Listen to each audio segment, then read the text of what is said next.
Welcome to True Echo, where real stories echo louder than fiction. Today's episode uncovers a powerful tale of courage, deception, and redemption inside a familiar place, your neighborhood car dealership. When a black woman walked in to pick up her first car, she had no idea her integrity would challenge the very core of a corporation. And the man watching in the shadows? He wasn't just a witness, he was the CEO. What happens next is something no one expected. Stay with us. Amanda Clark adjusted the strap of her purse and gently rocked the pink bassinet beside her. Her heart was light, her smile subtle. Today was supposed to be a milestone, the day she finally drove off in her first car. After months of saving, budgeting, and meticulously reviewing every clause of the contract, she felt confident. This wasn't just any vehicle. It was a symbol of the new life she was building for herself and her infant daughter, Ava. She walked through the pristine glass doors of Reeves' auto dealership and was greeted by the familiar sterile scent of new cars, air fresheners, and lemon-polished tile. A salesman's voice echoed faintly across the showroom. Amanda made her way to the finance office, where Jason Miller, the sharply dressed finance rep, awaited with a folder already in hand. "Miss Clark," Jason said with a salesman's charm and a well-rehearsed smile. "All ready for you. You'll just need to sign off here, and we'll hand over the keys." Amanda returned a polite smile, pulling out the folder she had brought with her. "Actually," she said gently, "I already signed the contract yesterday. This should just be a pickup." Jason's smile flickered. "Of course. Just one last detail. The final processing includes some standard add-ons." Amanda's eyes narrowed as she skimmed the new document Jason handed her. The numbers didn't match. There were several new charges listed: electronic protection fee, interior sanitation, and VIN etching. "These weren't in the contract yesterday," Amanda said slowly. "I read every word. I don't remember agreeing to these." Jason's jaw tightened, but his voice remained smooth. "They're standard. Everyone pays them. Just initial here and we'll get you driving." Amanda didn't move. "I'd like to know what they cover. Especially this VIN etching fee. I was told this dealership stopped charging that last year." Jason's smile vanished entirely. He leaned in, voice low and clipped. "You already signed. Now shut up and take the car." Amanda's breath caught. The words hit harder than a slap. Her face flushed with a mix of shock and rising anger. She steadied herself, gripping the bassinet handle a little tighter. Ava slept peacefully, unaware of the storm stirring around her. "I don't appreciate your tone," Amanda said clearly, her voice calm but unyielding. "I have every right to understand what I'm being charged for." Jason shrugged, eyes cold. "Look, you're wasting both our time. If you're unhappy, you can cancel the contract. But you'll forfeit your deposit." Amanda opened her mouth to respond, but before she could, she heard a soft creak. A man in a faded gray jacket and worn sneakers stepped forward from the corridor's shadow, his eyes laser-focused on Jason. He looked unassuming, out of place even, until he spoke. "I'd like to hear your explanation too, Jason." Jason's head snapped up. His expression went pale as recognition dawned. "Mr. Reeves," he stammered. I didn't know you were." David Reeves, CEO of Reeves Auto Group, stepped into full view, his gaze shifting from Jason to Amanda.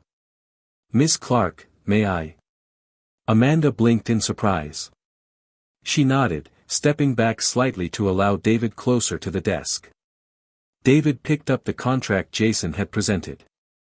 With practiced eyes, he scanned the document and let out a slow, heavy breath. "Jason," David said, voice low and full of quiet menace. "This VIN etching fee was banned over a year ago. I made that decision personally. It was being misused. And now, I find you've resurrected it, without permission." Jason's lips parted, but no words came. Amanda watched, stunned. She had no idea who this man was, but from the way Jason cowered, she understood he was no ordinary customer. David turned to her.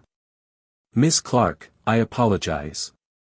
Not just for what happened today, but for the culture that allowed this kind of behavior to thrive under my name." Amanda was speechless. The weight of everything, the humiliation, the lies, the threat, had been lifted in seconds. Jason tried to recover. "Mr. Reeves, I didn't mean." David cut him off. "You meant exactly what you said. And you said it to a customer. A mother. A woman who trusted us. That's not a mistake. That's character." Jason looked like a man who'd seen a ghost. David turned to Amanda again, voice gentler now. "Miss Clark, I want you to know your original contract will be honored as written. No hidden fees. No manipulation. I'll personally see to it." Amanda nodded, still stunned. "Thank you, Mr. Reeves." David offered a small smile. David Reeves, CEO. And, more importantly, the man who should have been paying closer attention. As Amanda gathered her documents, Jason stood frozen in place. But David wasn't done. He turned toward the door. "Let's go have a word with your manager, Jason." And with that, the room fell silent, save for the quiet, steady breathing of baby Ava, still asleep as justice began to unfold around her. The hallway outside the finance office seemed longer than before. Jason Miller walked behind David Reeves like a condemned man heading to judgment. His slicked back hair had lost its sheen, now damp with nervous sweat. His voice had dried up completely, and every step toward the showroom manager's office felt heavier than the last. Amanda watched them go, her heart pounding. She knelt beside Ava's bassinet and adjusted the blanket gently. The sharp, tense confrontation had shaken her, but the overwhelming relief that followed was harder to describe. She hadn't backed down, and someone had actually listened. As she stepped out of the office, a few employees near the front desk looked her way. Their expressions flickered between shock and awkward avoidance. Amanda's cheeks burned. She wasn't used to this kind of spotlight, but something in her posture had shifted. She no longer felt like a victim. She felt seen.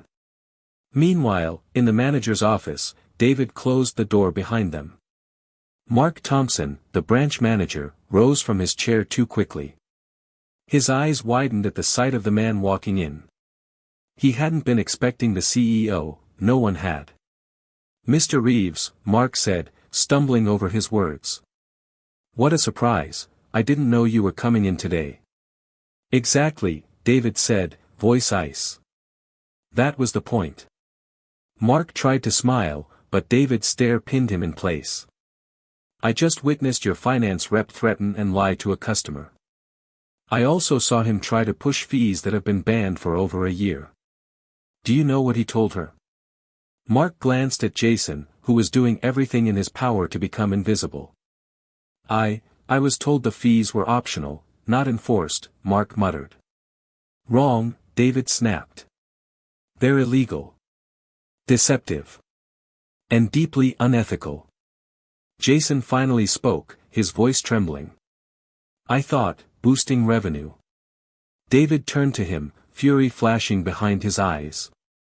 "Boosting revenue doesn't mean defrauding customers, Jason. You knew that. You just didn't think anyone would hold you accountable." Jason looked toward Mark, as if silently begging for rescue. But the manager looked away. David stepped back and let the silence settle in. It wasn't just about one dishonest salesman or one inattentive manager. It was about a system that had quietly allowed this behavior to thrive. "I want a full audit of every contract signed in the last 90 days, David said. "Every single sale. Every add-on fee. If we find even one more customer treated like Amanda Clark, this entire team will be replaced." Mark swallowed hard. "Yes, sir." "And Jason," David said, voice low and final, effective immediately, "you're terminated." Jason's mouth opened as if to object, but no sound came out. He simply nodded, pale and defeated. David turned without another word and left the office, the door clicking shut behind him. Back in the showroom, Amanda stood quietly near the waiting area, rocking Ava's bassinet gently. She looked up when David returned. "I'm sorry you had to go through that," he said sincerely. "And I'm even more sorry it happened under my name." Amanda gave him a quiet nod. "It's not just me," she said. "You may not realize it, but this kind of thing happens to women like me all the time." David's jaw tightened. He did realize that. And he hated that his company, the company built in memory of his own mother, who'd endured similar humiliations, had become part of that problem. "I built Reeves Auto to be different," he said quietly. "Somewhere along the way, we lost our way. But I promise you, that changes now." Amanda studied his face for a long moment. Then she offered him the smallest, warmest smile. "I believe you." As David turned to walk away, Amanda called after him. "Mr. Reeves?" He paused. "I used to work for you," she said. David turned fully now, eyebrows raised. "Nashville office," Amanda continued. "Accounting. 2 years ago. I flagged some misreporting." David's eyes widened in sudden recognition. "That was you?" Amanda nodded. "I was encouraged to stay quiet. I didn't. And not long after, I disappeared from the system." David felt as if the floor shifted under him. "I tried to find you," he said. "They told me you'd left voluntarily." "I didn't," Amanda said simply. "But I didn't fight it. I had just found out I was pregnant, and I couldn't risk losing more." David's fists clenched at his sides. "Let me make something clear," he said. "Whatever happened back then, that's over. You deserve better. And you're about to get it." Amanda blinked. "What do you mean?" David gave her a look that hinted at far more than just a promise. "Finish your paperwork," he said. "Then we'll talk." And with that, he turned once again, walking not as the CEO of a company, but as a man on a mission to rebuild something far more important than profit, trust. By the time Amanda finished signing the corrected documents, this time free of bogus fees and predatory fine print, the entire dealership seemed to be holding its breath. Jason Miller was gone. Employees who once rushed past customers with fake smiles now avoided Amanda's gaze entirely, unsure whether to approach her with sympathy, guilt, or fear.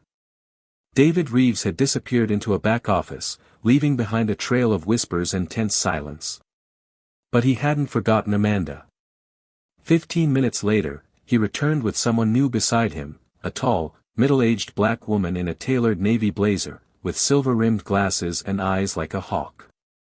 She moved with calm authority, her heels clicking sharply against the tile as if marking the start of a new era. "Amanda," David said, approaching with quiet urgency. "I'd like to introduce you to someone, Helen Brooks. She used to manage customer operations at this very branch." Helen extended a hand, her grip firm. "Pleasure to meet you, Miss Clark. I've read your file." Amanda blinked. "My file?" "She means the one from your time in accounting," David said quickly. "Helen helped implement our internal ethics policies, before she resigned. Because of people like Jason." Helen nodded. "They buried your whistleblowing. The moment I found out you were back in our records, I came out of retirement." Amanda blinked again, speechless. It was surreal. Yesterday she was arguing over a fee. Today, she was at the center of a corporate reckoning. David stepped aside to give the women space, but kept his voice directed at Amanda. "We're overhauling this branch. And I want you to be part of it." Amanda hesitated. "Me? You have something this company needs more of, integrity," Helen said. "If you're willing, I'd like to offer you a position on our ethics oversight team. You'd report directly to me." Amanda looked from David to Helen, unsure if this was a dream or an ambush. "But I have a baby. I'm not sure I'm ready to jump back in. Helen smiled. You'd work part-time. Flexible hours. Remote options. And a childcare stipend. Amanda's eyes glistened. She'd spent the last year scraping by, wondering if the world even valued people like her, people who didn't stay silent, who demanded fairness. And now, the very company that once cast her aside wanted her back. Not for loyalty, but for truth. She nodded slowly, a breath of disbelief escaping her lips. Yes. I'd like that very much. David smiled. Then it settled. Just then, a young man from across the sales floor cautiously approached. He looked no older than 25, lanky, with wide eyes and an anxious air. Mr. Reeves, he said. Can I speak to you for a moment? David turned. Yes. I'm Trevor Evans, the young man said. Customer service. I just wanted to say, what happened today? It needed to happen. A lot of us have known for months that something felt wrong here, but we didn't feel safe saying anything. David narrowed his gaze. And did you? Trevor hesitated. I tried. Once. About a month ago. But Mark brushed it off. David's voice was quiet but sharp. And what do you think should happen now? Trevor met his gaze. We need to fix this, sir. From the inside. David studied the young man, then nodded. Stick around after close. I'd like to talk more. Trevor nodded gratefully and returned to his post. Amanda looked at David. He's brave. He is, David agreed. And so are you. Helen crossed her arms. It's going to take more than 2 people to clean up this mess. And we'll get them, David replied. Amanda glanced down at Ava, still asleep in the bassinet, then back up at the people standing before her. For the first time in a long while, she felt hopeful.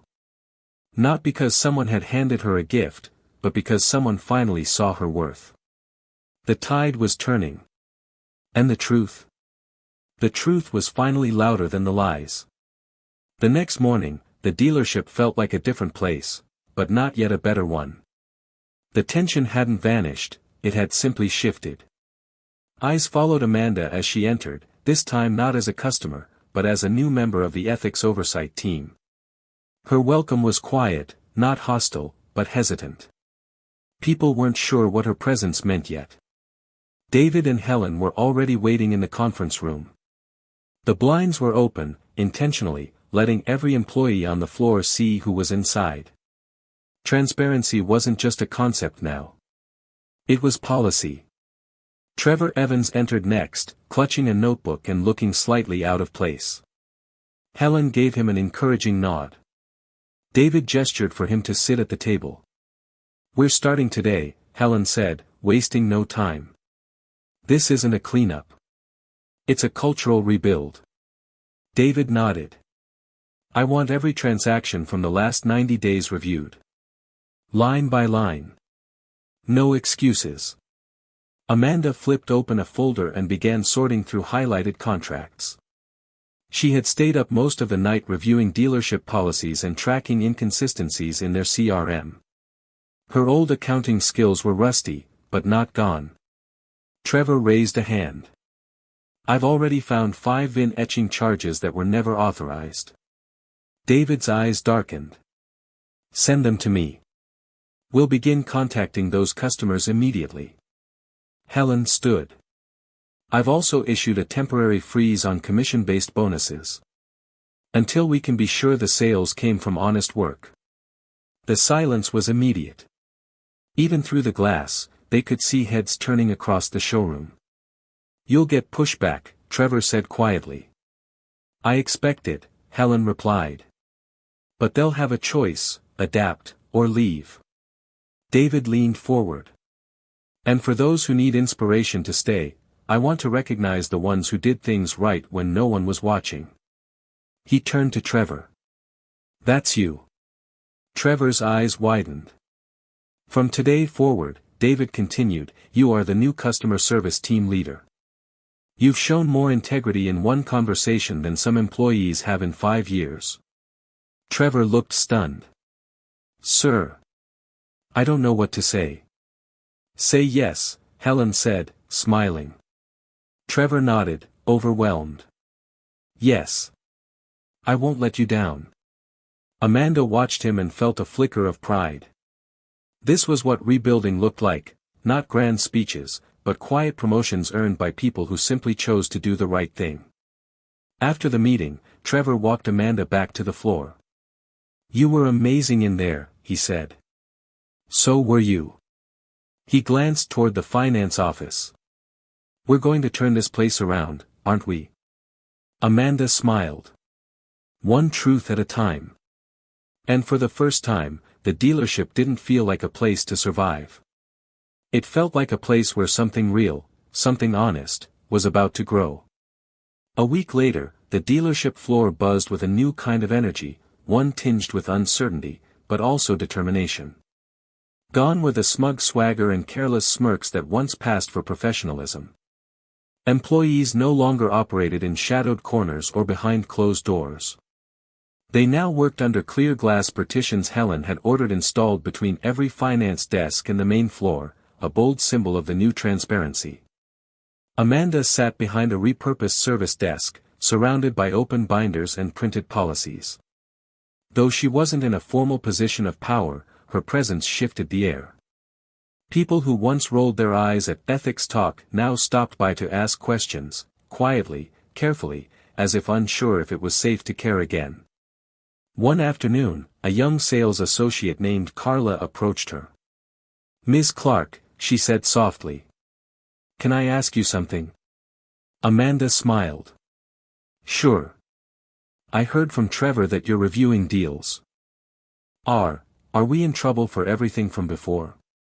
Amanda looked up, her expression kind but direct. No. But this isn't about punishment. It's about integrity. If you did something because someone pressured you, now's the time to come forward. Carla exhaled, visibly relieved. I didn't like what Jason was doing, but I was told to keep quiet. I have rent. A sick mom. I couldn't risk losing the job. Amanda nodded. I understand. But silence isn't safety. It just delays the damage. You're safe now to tell the truth. Carla sat across from her and started talking. And just like that, a wave began to ripple, one voice at a time.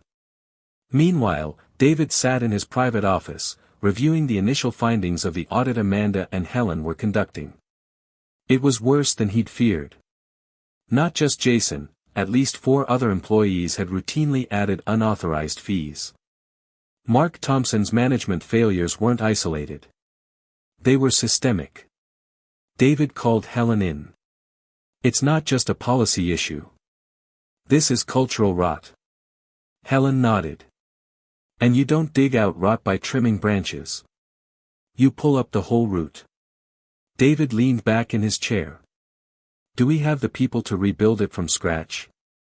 Helen didn't hesitate. We do. They've been here all along, ignored, overlooked. People like Trevor. Carla. Even the new hires, they're watching to see if we really mean what we say. David stood and walked to the window. Outside, Amanda was holding Ava in one arm while talking to a customer, calm and confident. He smiled faintly. She reminds me of my mother, he said. Smart. Honest. Never ask for power, just respect. Helen's voice softened. Then give her both. Let her shape what comes next. David turned, a quiet fire in his eyes. I will. That evening, just before closing time, Amanda received a calendar invite for a private meeting with David. The subject line was simple, tomorrow. 9 a.m. A new beginning. She stared at it for a long moment, her heart suddenly thudding. She had once exposed a secret and been erased. Now, she was being asked to help build a future. Amanda arrived at the dealership earlier than usual the next morning. The building was still waking up, lights flickering on, coffee brewing in the back room, and soft footsteps echoing down the halls. But the moment she walked into the glass-walled conference room, she realized today wouldn't be like any other. David Reeves was already there, standing at the far end of the table with a thick folder in front of him. Helen Brooks sat nearby, her laptop open, her expression unreadable but alert. "Good morning, Amanda," David said, motioning for her to sit. "We have something important to discuss." Amanda nodded slowly and took the seat between them. She glanced down at the folder. Her name was printed cleanly on the front. David tapped the cover gently. "Inside this file is a formal offer." Amanda blinked. "An offer?" "Yes," Helen replied. "To head a new department within Reeves Auto Group, an independent customer integrity office. It will operate across all branches. You'll set the standards, audit contracts, handle whistleblower complaints, and most importantly, protect people like the person you were yesterday."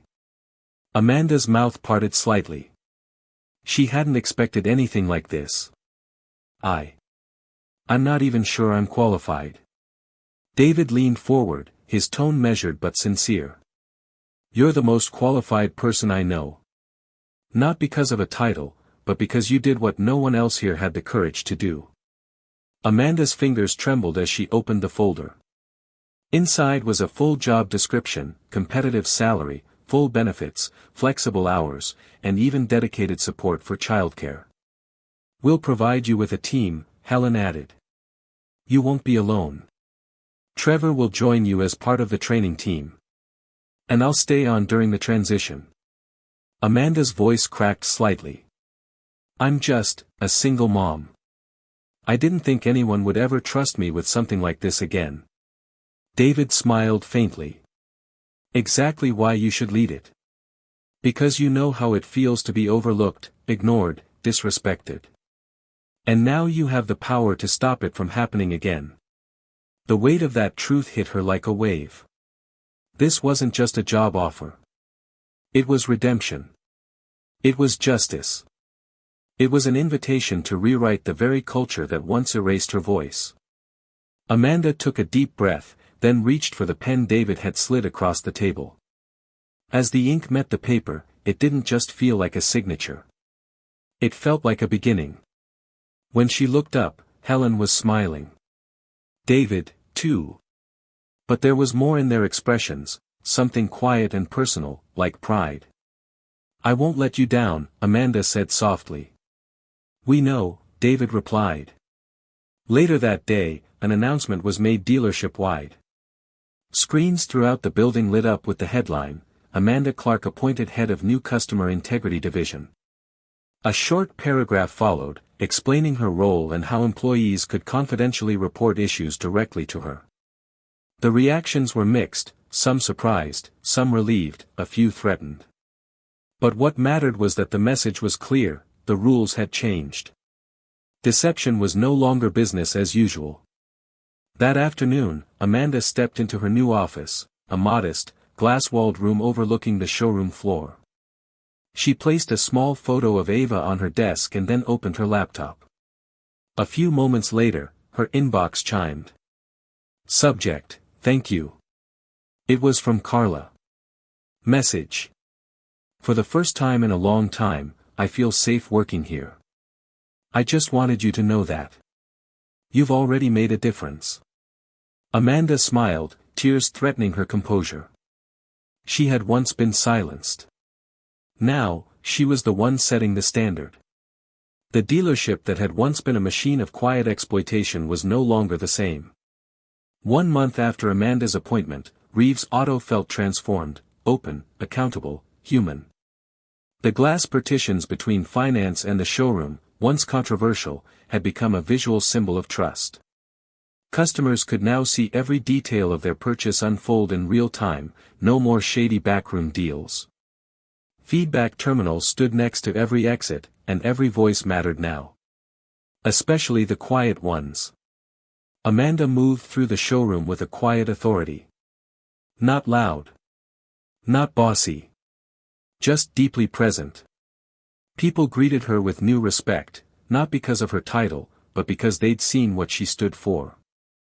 Employees approached her with ideas, questions, even regrets. And she listened.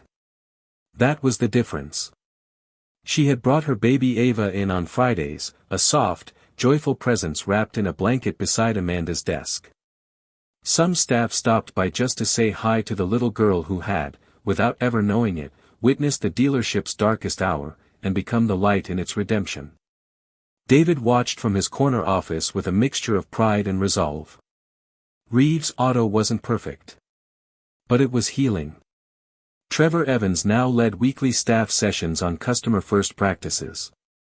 He was growing into the role with remarkable grace, finding his voice and using it not just to enforce rules, but to teach. He and Amanda were a strong team, balancing compassion with accountability. And Helen Brooks, who had once left the company in disgust, stayed on to help install the same ethical framework across all regional branches. She was building something she once believed had died. Then, one afternoon, David stood before the entire dealership for a final address. The staff gathered, service techs, sales reps, receptionists, even custodians. Amanda stood just to his right, Ava cooing gently in her arms. When I started this company, David began, I did it with one mission: treat every customer with the dignity my mother was once denied. He paused, voice thickening slightly. But somewhere along the line, I lost track of the culture. We got too busy chasing growth. And I let people slip into power who didn't value what we stood for. He turned slightly toward Amanda. Then one woman walked in. And refused to be quiet. Amanda's eyes welled, but she stayed strong. She reminded me of why we built this. Of why it matters, David continued. And because of her, we're better now. Not perfect. But better. And getting stronger every day. He looked at the room. This company won't be measured by our profits or the cars we sell. It'll be measured by how we treat the people who trust us. He took a deep breath and finished. If you ever forget what Reeves Auto stands for, just look into the eyes of someone who walked in with hope and deserves to walk out with dignity. The room stayed silent. Then, one by one, people began clapping. Slowly at first. Then louder. The sound filled every corner.